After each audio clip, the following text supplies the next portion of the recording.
আসসালামু আলাইকুম এভরিওয়ান। আজকের দিনের পড়াশোনার রুটিন বাংলাদেশ থেকে পড়ব একটা মাত্র টপিক আছে। আর বাংলা ব্যাকরণ থেকে পড়ব ব্যাকরণ প্লাস আলোচ্য বিষয়। ধ্বনিবর্ণ যদি পড়ার সুযোগ পাই তাহলে পড়ব। সাধারণ গণিত থেকে পড়ব পরিমিতি। প্রিভিয়াস এমসিকিউ 33তম বিসিএস রিভিশন দেব। আন্তর্জাতিক আজকে শুরু করব রিভিশন দেওয়া। ইংলিশ থেকে identification of phrase plus substitution অর্ধেকটা পড়ব। তো মূলত আজকের পড়াশোনা এগুলোই। তো চলুন শুরু করি। আজকে 33তম বিসিএসটা পড়লাম ব্যাখ্যা বিশ্লেষণ সহ। আর মাত্র একটা বিসিএস আছে, 34 পর্যন্ত পড়ছিলাম। তো কালকে 34তম বিসিএসটা রিভিশন দিব।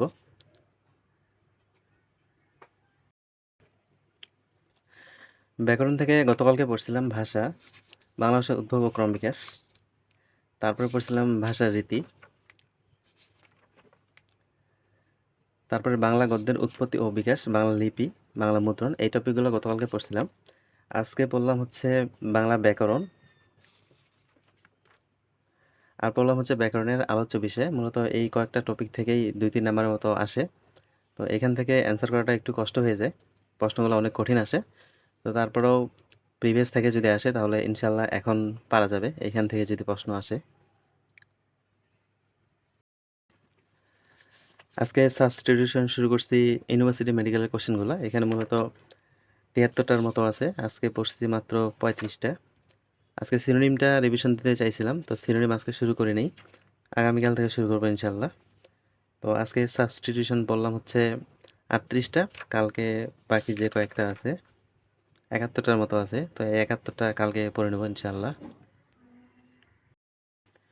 আজকে ইংলিশ গ্রামার থেকে পড়লাম ফ্রেজ। তো মূলত এখানে ফ্রেজের কয়েকটা টাইপসই আছে। তো নাউন ফ্রেজ আর হচ্ছে অ্যাডজেক্টিভ ফ্রেজ, মূলত এই দুইটাই টাইপ থেকে প্রশ্নগুলা আসছে বেশি। তো 47তম বিসিএস প্রশ্ন অ্যানালাইসিস করে দেখছিলাম যে ফ্রেজ এবং ক্লুজ থেকে মোটামুটি 2-3টা জানি প্রশ্ন আসছিল। তো এই দুইটা টপিকে সর্বোচ্চ গুরুত্ব দিয়ে পড়ার কোনো বিকল্প নাই। যত বেশি পারা যায় একটু বেশি করে পড়তে হবে এই দুইটা টপিক, কারণ এখান থেকে যেহেতু প্রশ্ন আসতেছে এই দুইটা টপিক থেকে। তো আজকে ফ্রেজটা শেষ করলাম, কালকে শুরু করব ক্লজটা। আজকে বাংলাদেশ থেকে পড়ছি মাত্র একটা টপিক, বিভিন্ন বিদ্রোহ, নবজাগরণ ও সংস্কার আন্দোলন।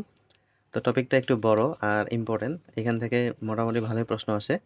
তো এই টপিকটাকে একটু গুরুত্ব দিয়ে পড়ার কোনো বিকল্প নাই। তো এইখানে সবচেয়ে বেশি যেখান থেকে প্রশ্ন আসছে সেটা হচ্ছে বঙ্গভঙ্গ। তো যে কয়েকটা প্রশ্ন আসছে সবগুলোই বঙ্গভঙ্গ থেকে আসছে। আর 45তম বিসিএসে আসছিল ভারত ছাড় আন্দোলন, এইখান থেকে।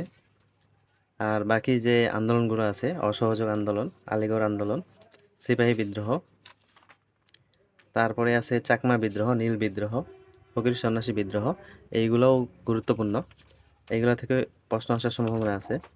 তো এখানে প্রিভিয়াস এমসিকিউ আছে প্রায় 94টা। তো প্রিভিয়াস এমসিকিউগুলোও একটু ভালো করে দেখতে হবে। আজকে থেকে বাংলাদেশটা শেষ করলাম, সংবিধানটা অর্ধেকটা পড়ছি, ওইটা একটু আস্তে আস্তে পড়তে হবে।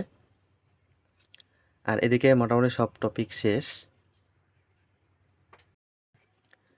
বাংলাদেশের সিলেবাসটা যদি দেখি তাহলে বাংলাদেশের জাতীয় বিষয়াবলী 6 মার্কস, এটা সম্পূর্ণটাই পড়া হয়েছে। তারপরে বাংলাদেশের কৃষি সম্পদ 3 মার্ক, এটা পড়া হয়েছে। জনসংখ্যা, আদমশুমারি, জাতিগোষ্ঠী, উপজাতি 3 মার্ক, এটা পড়া হয়েছে। বাংলাদেশের অর্থনীতি পড়া হয়েছে। শিল্প বাণিজ্যটা পড়া হয়েছে। তারপরে বাংলাদেশের সংবিধান, এটা 4র্থ ভাগ পর্যন্ত পড়া হয়েছে। তো এইটা একটু আস্তে আস্তে পড়বো, অল্প অল্প করে, কারণ এখানে অনেক বেশি বেশি পড়লে কিছুই মনে থাকবে না। তার জন্য ওইটাকে আস্তে আস্তেই ক্যাপচার করব। বাংলাদেশের রাজনৈতিক ব্যবস্থা পড়া হয়েছে, বাংলাদেশের সরকার ব্যবস্থা পড়া হয়েছে। শুধু একটা টপিক পড়া হয়নি, সেটা হচ্ছে বাংলাদেশের জাতীয় অর্জন, বিশিষ্ট ব্যক্তিত্ব, গুরুত্বপূর্ণ প্রতিষ্ঠান, স্থাপনা। তো মূলত জাতীয় পুরস্কার, এই টাইপের বিষয়গুলো মূলত রিসেন্ট থাকেই বেশিরভাগ আসে, এই জন্য এই টপিকটা শুধু পড়ে নেই। তো বাংলাদেশ আজকে থেকে শেষ, এখন কালকে থেকে বাংলাদেশের পরিবর্তে অন্য কোনো সাবজেক্ট পড়বো, আর বাংলাদেশ রিভিশন দেওয়া শুরু করবো এখন। আন্তর্জাতিক বিষয়াবলী বইটা আজকে রিভিশন শুরু করলাম, যত দ্রুত সম্ভব রিভিশন দিয়ে একবার শেষ করব। তো প্রথমে আছে জাতিপুঞ্জ, এটা পড়লাম। তারপরে পড়লাম হচ্ছে মোস্ট ইম্পর্ট্যান্ট যে টপিকটা, জাতিসংঘ। এটা সম্পর্কে কিছু বলা নেই, এটা সবসময় খুবই গুরুত্বপূর্ণ। তবে জাতিসংঘের ইতিহাস থেকে জাতিসংঘ গঠনের ইতিহাস থেকে প্রশ্ন এসে থাকে, এই জন্য ইতিহাসটা একটু ভালো করে পড়তে হবে। তারপরে প্রিভিয়াস প্রশ্ন পড়ার তো কোনো বিকল্প নেই। জাতিসংঘের মূল অঙ্গসংস্থা, এখানে 6টা অঙ্গসংস্থা আছে, এগুলো একটু ভালো করে পড়তে হবে। তার মধ্যে সাধারণ পরিষদ আর নিরাপত্তা পরিষদ থেকে ভালোই প্রশ্ন আসে।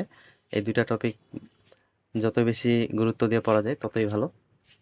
তারপরে অর্থনৈতিক ও সামাজিক পরিষদ, সচিবালয়, আন্তর্জাতিক আদালত, তারপরে এই এখানে যে কয়েকটা টপিক আছে এখান থেকে তেমন একটা প্রশ্ন আসেনি, একটা মাত্র প্রশ্ন আসছিল 44তম বিসিএসে, তারপরেও গুরুত্বপূর্ণ পড়তে হবে। জাতিসংঘের মহাসচিব, এখানে মহাসচিবগুলো একটু গুরুত্ব দিয়ে পড়তে হবে। যদিও মহাসচিব থেকে প্রশ্ন আসেনি, তো যে কোনো সময় প্রশ্ন চলে আসতে পারে যেহেতু জাতিসংঘ রিলেটেড। তারপরে জাতিসংঘের শিক্ষা শান্তিরক্ষা কার্যক্রম, টেকসই, এসডিজি, এমডিজি। তো মূলত এমডিজিটা ওভার হয়ে গেছে, এখন এসডিজিটা চলতেছিল। তো এই টপিকটা একটু ভালো করে পড়তে হবে, যদিও এখন এসডিজির গুরুত্ব কতটুকু বলা যাচ্ছে না, তারপরেও যেহেতু রানিং চলতেছে তো এটা একটু ভালো করে পড়তে হবে। তারপরে জাতিসংঘ ও নারী, এখানে 3টা অর্গানাইজেশন আছে, এগুলো একটু দেখতে হবে ভালো করে, সালগুলা সাথে কোথায় অবস্থিত। জাতিসংঘের বিশেষ সংস্থা, এগুলা মূলত প্রিভিয়াস বেস পড়ছি, তো আইএমও, আইসিএও, তারপরে আছে হু, আইএলও, এইগুলা মহাপরিচালক, সদর দপ্তর, সর্বশেষ সদস্য, সদস্য মোট, আর হচ্ছে পরিচিতি, প্রতিষ্ঠাকাল, এইগুলো যদি মনে রাখা যায় তাহলে খুবই ভালো হয়। জাতিসংঘের অন্যান্য সংস্থা, এগুলো প্রিভিয়াস ভিত্তিকই পড়ছি, এখান থেকেও মোটামুটি 2টা প্রশ্ন আসছিল। কালকে শুরু করব বৈশ্বিক অর্থনৈতিক প্রতিষ্ঠান, বিশ্বব্যাংক দিয়ে শুরু করব কালকে। আজকে এ পর্যন্তই।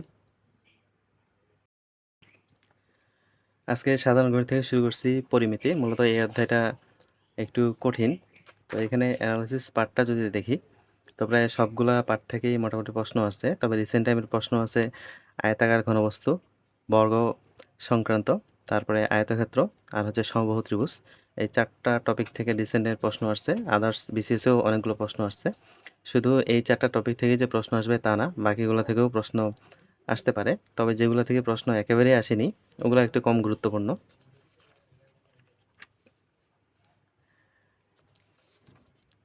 আজকে এখানে 4টার মতো টাইপ করছি। তো প্রথম টাইপটা হচ্ছে বিষমবাহু ত্রিভুজের সংক্রান্ত, যদি সূত্রগুলা একটু ভালো করে মনে রাখা যায় তাহলে ম্যাথগুলা সলভ করাটা তেমন একটা কঠিন না। তারপরে সমকোণী ত্রিভুজ, মূলত এই সমকোণী ত্রিভুজটা আগেও পড়া হয়েছে, যার জন্য এইখানে তেমন একটা কঠিন মনে হয়নি। তারপরে পড়ছি সমদ্বিবাহু ত্রিভুজ, একটা মাত্র সূত্র আছে, এই সূত্রটা দিয়েই মোটামুটি সবগুলো ম্যাথই করা যায়। তারপরে পড়ছি হচ্ছে সমবাহু ত্রিভুজ, এখানে সূত্র হচ্ছে একটা, এই সূত্রটা দিয়ে মোটামুটি সবগুলো ম্যাথ করা যায়। তারপরেও কিছু কিছু ম্যাথে একটু সমস্যা যেগুলো মনে হয়েছিল ওগুলো টিক দিয়ে রাখছি। কালকে শুরু করব টাইপ 5 থেকে। তো আজকে ম্যাথ এ পর্যন্তই করছি। আজকে যে টপিকগুলো নিয়েছিলাম মোটামুটি সবগুলাই শেষ করতে পারছি, শুধু বাংলা ব্যাকরণটা একটু কম পড়া হয়েছে, তারপরেও আলহামদুলিল্লাহ। ধ্বনি বর্ণটা যদি শেষ করতে পারতাম তাহলে বেশি ভালো লাগতো। তো আজকে এই পর্যন্তই পড়ছি। তো সকলেই সুস্থ থাকবেন, ভালো থাকবেন। আসসালামু আলাইকুম।